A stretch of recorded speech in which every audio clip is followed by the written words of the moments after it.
नमस्कार साथियों, आपका एग्री थिंकर्स के लर्निंग प्लेटफॉर्म पर एक बार फिर से स्वागत है। दोस्तों, आज की वीडियो क्लास 12th एग्रीकल्चर के स्टूडेंट्स के लिए इंपॉर्टेंट है। देखिए, आप लोगों का जो लास्ट बोर्ड एग्जाम है वो है कृषि रसायन विज्ञान एग्रीकल्चरल केमिस्ट्री, जो अपने आप में 12th एग्रीकल्चर में एक टफ सब्जेक्ट माना जाता है। तो उस सब्जेक्ट के 44 क्वेश्चन हम इस वीडियो में डिस्कस करेंगे, जिनकी सबसे ज्यादा संभावना रहती है आपके एग्जाम में आने की और कई बार आए भी हुए हैं। चलिए शुरू करते हैं हमारे क्वेश्चन को। देखिए, पहला क्वेश्चन है, सोडियम कार्बोनेट निष्कर्ष बनाना किस सिद्धांत पर आधारित है। तो आपको ध्यान में रखना है, जो सोडियम कार्बोनेट निष्कर्ष बनाना है, देखिए क्षार धातुओं के कार्बोनेट तथा लगभग सभी लवण जल में विलय होते हैं, सॉल्युबल होते हैं, परंतु अन्य धातुओं के कार्बोनेट जल में अविलय होते हैं। तो यही इसका जो है यहाँ पर सिद्धांत, इस सिद्धांत पर आधारित है। फिर देखिए, रेत और सांद्र सल्फ्यूरिक अम्ल, जो आपका रेत होता है, सैंड होता है, और सांद्र सल्फ्यूरिक अम्ल होता है, द्वारा फ्लूओराइड के परीक्षण में जल से भीगी छड़, ठीक है, जल से भीगी छड़ पर मोम जैसा सफेद ठोस जमा हो जाता है। यह पदार्थ क्या है और कैसे बनता है? इसका आंसर क्या होगा? देखिए, यह पदार्थ क्या है? सिलिसिलिक, ठीक है, सिलिसिक अम्ल। इसका फॉर्मूला होता है H2SiO3। ये है धातु फ्लोराइड रेट यानी SiO2 और सांद्र सल्फ्यूरिक अम्ल के उत्पन्न, ठीक है, के मिश्रण को गर्म करने पर सिलिकॉन टेट्राफ्लोराइड, ठीक है, SiF4 के, ठीक है, जो ये गैस है टेट्राफ्लोराइड गैस उत्पन्न होती है, जो जल द्वारा सिलिसिलिक, ठीक है, सिलिसिक अम्ल H2SiO3 और हाइड्रोफ्लूगोसिलिसिक अम्ल, ठीक है, H2SiF6 में अपघटित हो जाती है। इसका देख लीजिए इक्वेशन कैसे करेंगे। 4NaF ये सोडियम है, plus SiO2 silica, plus 4H2SO4 gives 4NaH2SO4, ठीक है, 4NaHSO4। और क्या होगा? देखिए, इसमें प्लस में और क्या क्या यहां पर प्रोडक्ट बनेगा? SiF2, इसका नाम है सिलिकॉन टेट्राफ्लोराइड, और आपकी H2O2, ठीक है। आगे क्या बनेगा? देखिए, 3SiF4 प्लस 3H2O सिलिकॉन जल, ठीक है, ये सिलिकॉन फ्लोराइड है, और 3H2O ये जल है। S2, ठीक है, गिव्स H2SiO3, ठीक है, सिलिसिक अम्ल, मोम जैसा यही पदार्थ है आपका सिलिसिक अम्ल, प्लस 2H2SiF6, इसको बोलते हैं हाइड्रोफ्लूगोसिलिसिक अम्ल, ठीक। आगे देखिए, तीसरा क्वेश्चन, अम्ल क्षार अनुमापन में दुर्बल अम्ल या दुर्बल क्षार को विलयन को बीकर में रखा जाता है, और प्रबल क्षार या प्रबल अम्ल की विलयन को ब्यूरेट में डाला जाता है, क्यों? इसका आंसर क्या होगा? देखिए, सही यानी एक्यूरेट अनुमापन के लिए यह आवश्यक है कि तुल्यता बिंदु के निकट क्षार अथवा अम्ल का अल्प आयतन डालने से विलयन के पीएच मान में 2 या 2 से अधिक पीएच यूनिट का परिवर्तन हो। तुल्यता बिंदु के निकट प्रबल क्षार अथवा प्रबल अम्ल का अल्प आयतन डालने से, ठीक है, यहां पर परिवर्तन हो जाता है, परंतु दुर्बल क्षार अथवा दुर्बल अम्ल का अधिक आयतन डालने पर विलयन की पीएच में थोड़ा सा परिवर्तन होता है, अतः दुर्बल क्षार या दुर्बल अम्ल ब्यूरेट से नहीं डाला जाता, ठीक। आगे देखिए अगला क्वेश्चन, एसिटिक अम्ल द्वारा अम्लीकृत सोडियम कार्बोनेट निष्कर्ष में कैल्शियम क्लोराइड का विलयन डालने पर सफेद अवक्षेप बनता है। यह अवक्षेप किस पदार्थ का है? तो कैल्शियम ऑक्सलेट, जिसका फॉर्मूला होता है CaC2O4, या कैल्शियम फ्लोराइड यानी CaF2, उसका यह अवक्षेप है। फिर देखिए पांचवा क्वेश्चन, सोडियम कार्बोनेट निष्कर्ष से किस अम्लीय मूलक का परीक्षण नहीं किया जा सकता? तो कार्बोनेट मूलक परीक्षण, ठीक है। फिर देखिए, दुर्बल क्षार या दुर्बल अम्ल के एक साथ सही अनुमापन नहीं होता, ठीक है, इनका क्यों? तो इसका आंसर क्या होगा? इसमें आपका क्या हो जाएगा? देखिए, इस पदार्थ के अनुमापन में विलयन की पीएच संपूर्ण अनुमापन में धीरे धीरे परिवर्तित होती है, तथा तुल्यता बिंदु के निकट विलयन के पीएच मान में कोई तीक्ष्ण परिवर्तन नहीं होता है, जिससे कोई भी सरल सूचक सही तुल्यता बिंदु को प्रदर्शित नहीं कर पाता, अतः यह अनुमापन सही नहीं होता। क्वेश्चन नंबर 7 है, चूने का पानी, ठीक है, कार्बन डाइऑक्साइड गैस द्वारा दूधिया क्यों हो जाता है? क्योंकि आंसर क्या होगा? क्योंकि कैल्शियम कार्बोनेट जो आपका CaCO3 होता है, वो सफेद अवक्षेप, मतलब उसका सफेद अवक्षेप बनता है। इसको इक्वेशन में आप लिख सकते हैं, CaOH का whole twice plus CO2 gives CaCO3 plus H2O। इसमें CaCO3 जो है, CaCO3 ये सफेद अवक्षेप है। आठवां क्वेश्चन देखिए, ठोस सोडियम क्लोराइड को सांद्र सल्फ्यूरिक अम्ल के साथ गर्म करने पर हाइड्रोजन क्लोराइड गैस निकलती है, क्यों? क्योंकि सल्फ्यूरिक अम्ल की तुलना में हाइड्रोजन क्लोराइड अधिक वाष्पशील है। नवा क्वेश्चन देखिए, ऑक्जेलिक अम्ल का सोडियम हाइड्रोक्साइड द्वारा अनुमापन करने में फिनोल्फथालीन जो सूचक है, इंडिकेटर, वो उपयुक्त है, किंतु मेथिल ऑरेंज सूचक अनुपयुक्त है, क्यों? क्योंकि देखिए आंसर क्या होगा, इस अनुमापन में तुल्यता बिंदु के निकट विलयन की पीएच जो है वो 7.5 से 10 के लगभग होती है। फिनोप्थलीन का पीएच, ठीक है, फिनोप्थलीन का पीएच परिसर 8.3 से 10 है, अतः यह सूचक इस अनुमापन के लिए उपयुक्त है। मेथिल ऑरेंज का पीएच परिसर 3.1 से 4.4 है, अतः मेथिल ऑरेंज इस अनुमापन के लिए जो सूचक है वो यानी सूचक नहीं है, ठीक है, ये उपयुक्त नहीं है। फिर देखिए क्रोमिल क्लोराइड की वाष्प कैसे रंग की होती है, तो नारंगी लाल रंग की ये होती है, ठीक है, ऑरेंज रेड कलर की। फिर देखिए फेरस अमोनियम सल्फेट का विलयन बनाने में सल्फ्यूरिक अम्ल डालना आवश्यक है, क्यों? अम्ल की अनुपस्थिति में फेरस लवण जो है उसका जल अपघटन जो हाइड्रोलिसिस है वो होता है, ठीक। हाइड्रोलिसिस आपको पता ही होगा क्या होता है। देखिए Fe2 plus 2H2O gives FeOH का whole twice plus 2H plus, ठीक। अतः फेरस लवण का जल अपघटन यानी हाइड्रोलाइसिस रोकने के लिए उसके विलयन में सल्फ्यूरिक अम्ल का उपस्थित होना आवश्यक है। हाइड्रोलाइसिस जल अपघटन आपको पता होगा जो उदासीनीकरण होती है, न्यूट्रलाइजेशन, उसकी विपरीत प्रक्रिया है, ठीक। आगे देखिए क्वेश्चन क्या है यहाँ पर आपका, क्वेश्चन नंबर 12, क्रोमिल क्लोराइड की नारंगी लाल वाष्प को सोडियम हाइड्रोक्साइड के विलयन में प्रवाहित करने पर क्या होगा? तो क्रोमिल क्लोराइड पीले रंग के सोडियम क्रोमेट में बदल जाएगी, ठीक। फॉर्मूला में मतलब इक्वेशन में कैसे लिखेंगे, CrO2 plus CrO2 Cl2 plus फिर से इक्वेशन देखिए, CrO2 Cl2 ये आपका क्रोमिल क्लोराइड ये नारंगी लाल रंग का होगा, प्लस 4NaOH गिव्स Na2CrO4 ये आपका सोडियम क्रोमेट है जो पीले रंग का होगा, प्लस 2NaCl प्लस 2H2O, ठीक है। आइए देखिए क्वेश्चन नंबर 13 क्या कह रहा है, फेरस अमोनियम सल्फेट का पोटेशियम परमैंगनेट से अनुमापन में सल्फ्यूरिक अम्ल की पर्याप्त मात्रा डालना आवश्यक है, क्यों? क्योंकि देखिए सल्फ्यूरिक अम्ल की मात्रा कम होने पर hydrated manganese dioxide formula MnO2 into H2O का आपका भूरा अवक्षेप बन जाता है, इस कारण। देखिए अम्लीय मूलक किसे कहते हैं, देखिए जिस मूलक का हाइड्रोजन यौगिक अम्ल होता है उसे अम्लीय मूलक कहते हैं, ठीक है। हाइड्रोजन यौगिक अम्ल होगा तो अम्लीय मूलक है। अम्लीय मूलक की संयोजकता ऋणात्मक होती है, ठीक है। उदाहरणार्थ द्विसंयोजी सल्फेट मूलक S, ठीक है, द्विसंयोजी सल्फेट मूलक यानी SO4 माइनस अम्लीय मूलक है, क्योंकि इस मूलक का हाइड्रोजन यौगिक H2SO4 अम्ल है, ठीक है, ये सल्फ्यूरिक एसिड है, ठीक। देखिए 15वां क्वेश्चन, सोडियम क्रोमेट विलयन को एसिटिक अम्ल के द्वारा अम्लीय करके लेड एसिटेट का विलयन डालने पर क्या बनता है, तो इसमें आपका लेड क्रोमेट का पीला अवक्षेप बनेगा।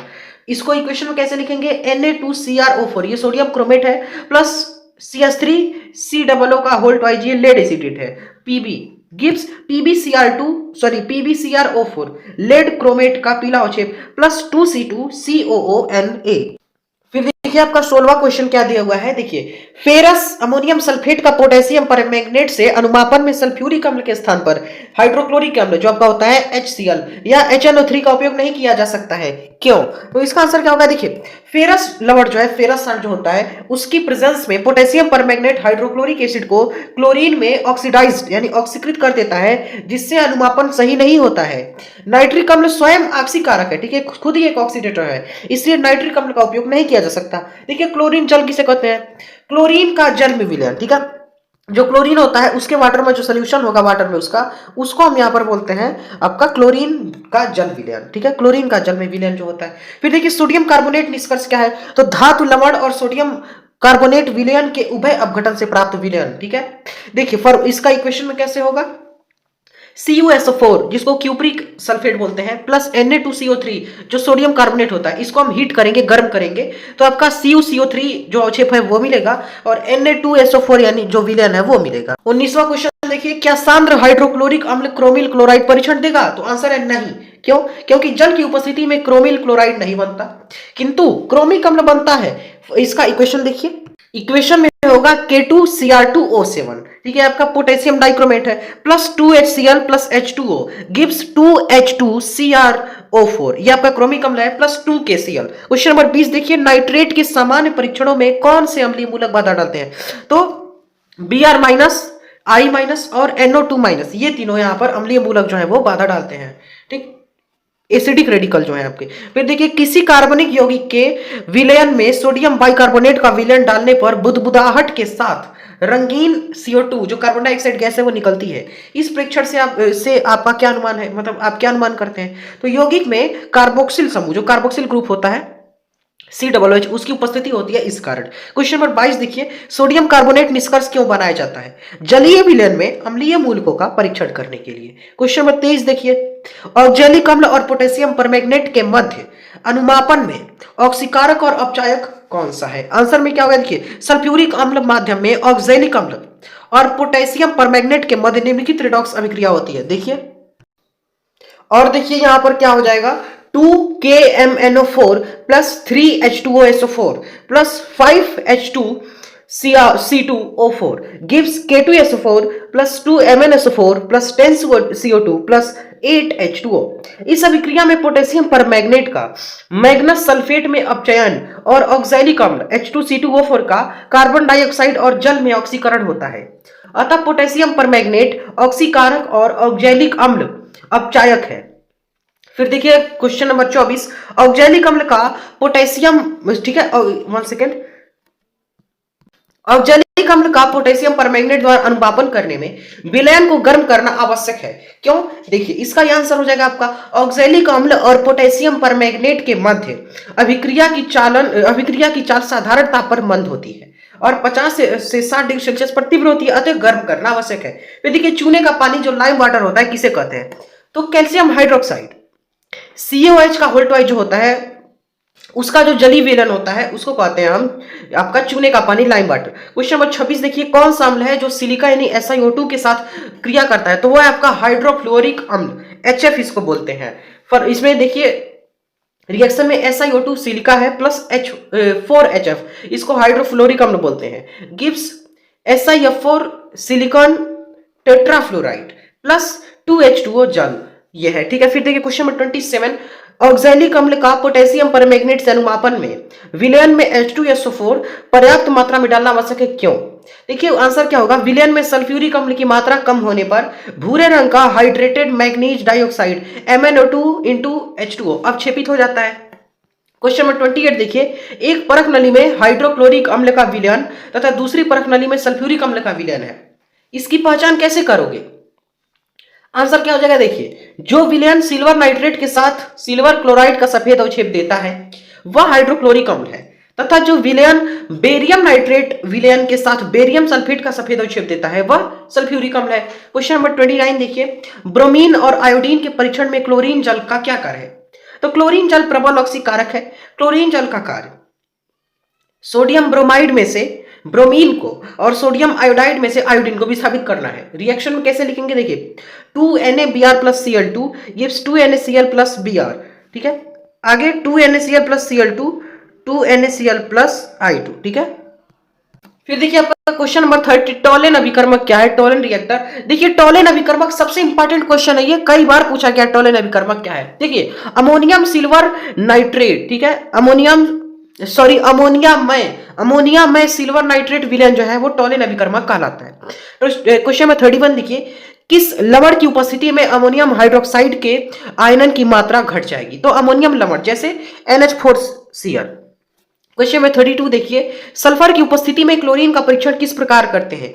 तो सोडियम निष्कर्ष को ग्लेशियल एसिटिक अम्ल के साथ उबालकर तनु नाइट्रिक अम्ल और सिल्वर नाइट्रेट विलयन डालते हैं। यदि सफेद अवक्षेप बनता है तो यौगिक में क्लोरीन की उपस्थिति प्रदर्शित होती है। सिल्वर क्लोराइड का सफेद अवक्षेप अमोनियम हाइड्रोक्साइड विलयन की अधिक मात्रा में घुल जाता है, ठीक है।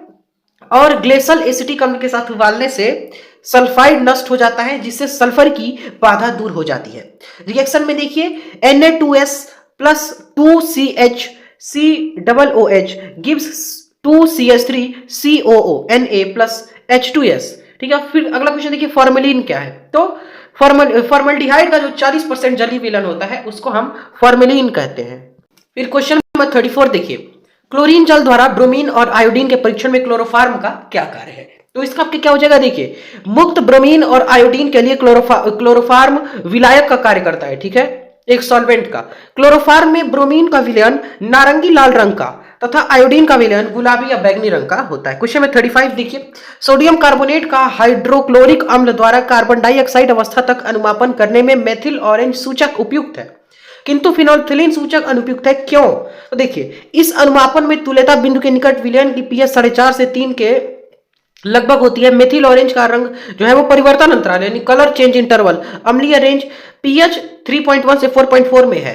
अतः इस अनुमापन के लिए मेथिल ऑरेंज सूचक उपयुक्त है। फिनोल्फ्थालीन का रंग परिवर्तन अंतराल क्षारीय रेंज यानी पीएच 8.3 से 10 में होने के कारण वह इस अनुमापन के लिए उपयुक्त सूचक नहीं है। ठीक है, एल्कोहलिक OH माइनस, ठीक है, OH समूह का क्या परीक्षण है? तो इसका आंसर क्या होगा? एल्कोहलिक सेरिक अमोनियम नाइट्रेट अभिकर्मक के साथ लाल रंग देते हैं। क्वेश्चन नंबर 37 देखिए, क्रियात्मक समूह किसे कहते हैं? तो कार्बनिक यौगिक के अणु में उपस्थित वह समूह जो यौगिक के रासायनिक गुणों के लिए उत्तरदायी होता है, तो उसी को क्रियात्मक समूह बोला जाता है। फिर देखिए उदाहरण इसमें क्या हो जाएगा, देखिए एसिटिक अम्ल, ठीक है, CH3COOH में COOH समूह क्रियात्मक समूह है। वह कौन, फिर अगला क्वेश्चन देखिए, वह कौन सी गैस है जो फेरस सल्फेट के विलयन को काला भूरा रंग देती है? तो इसका आंसर क्या होगा? देखिए इसमें है नाइट्रिक ऑक्साइड। जो आपका NO होता है वो गैस जो है क्या करती है? फेरस सल्फेट के विलयन को काला भूरा रंग देगी। देखिए FeSO4 फेरस सल्फेट ये रंगीन होगा प्लस NO यानी नाइट्रिक ऑक्साइड गिव्स FeSO4 जो आयरन नाइट्राइट है इंटू NO यानी काला भूरा रंग जो आपका होगा ऑक्साइड संकर। क्वेश्चन नंबर 39 देखिए, संकर लवण किसे कहते हैं? ठीक है, देखिए संकर लवण आपका क्या होता है? जिन लवणों के संगठन में संकर आयन जो आपका कॉम्प्लेक्स आयन है वो होते हैं उनको संकर लवण कहते हैं। संकर लवण जलीय विलयन में वियोजित होकर संकर आयन देते हैं। उदाहरण में क्या हो जाएगा? देखिए पोटेशियम फेरोसाइनाइड K4 FeCN का होल 6 एक संकर लवण है। पोटेशियम फेरोसाइनाइड जलीय विलयन में पोटेशियम आयन जो K प्लस आयन है और फेरोसाइनाइड आयन यानी FeCN का 6 और पावर पर -4 में वियोजित होता है। फेरोसाइनाइड आयन FeCN का होल 6 और पावर पर -4 ये संकर आयन है। इसको आप कैसे प्रदर्शित करेंगे? रिएक्शन में। तो देखिए K4 FeCN का होल 6 ये संकर लवण है, गिव्स 4K प्लस ये संकर आयन है, प्लस FeCN का होल 6 पावर पर 4 माइनस ये संकर आयन है। देखिए क्वेश्चन नंबर 40, तो मेथिल अल्कोहल और एथिल अल्कोहल कई गुणों में एक दूसरे से समानता प्रदर्शित करते हैं, क्यों? तो क्योंकि इन दोनों यौगिकों में अल्कोहलिक जो OH जो ग्रुप है वो क्रियात्मक समूह यानी फंक्शनल ग्रुप के रूप में प्रेजेंट होता है। फिर देखिए एक कार्बनिक यौगिक के विलयन में फेरिक क्लोराइड का विलयन डालने पर विलयन बैंगनी रंग का हो जाता है। तो इस प्रेक्षण से क्या अनुमान होता है? तो यौगिक में फिनोलिक, ठीक है, फिनोलिक OH माइनस जो ग्रुप है वो प्रेजेंट है, ये आपको पता चलेगा। क्वेश्चन नंबर 42 देखिए, तो नाइट्रोजन तत्व के परीक्षण में जो गहरे नीले रंग का पदार्थ है वह क्या है?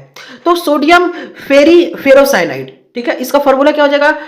NaFe FeCN का होल 6। फिर देखिए क्वेश्चन नंबर 43, किसी कार्बनिक यौगिक के विलयन में सोडियम बाइकार्बोनेट का विलयन डालने पर बुदबुदाहट के साथ रंगीन कार्बन डाइऑक्साइड गैस निकलती है। इस प्रेक्षण से आप क्या समझते हैं, मतलब क्या अनुमान करते हैं? तो यौगिक में कार्बोक्सिलिक जो ग्रुप है COOH वो प्रेजेंट है।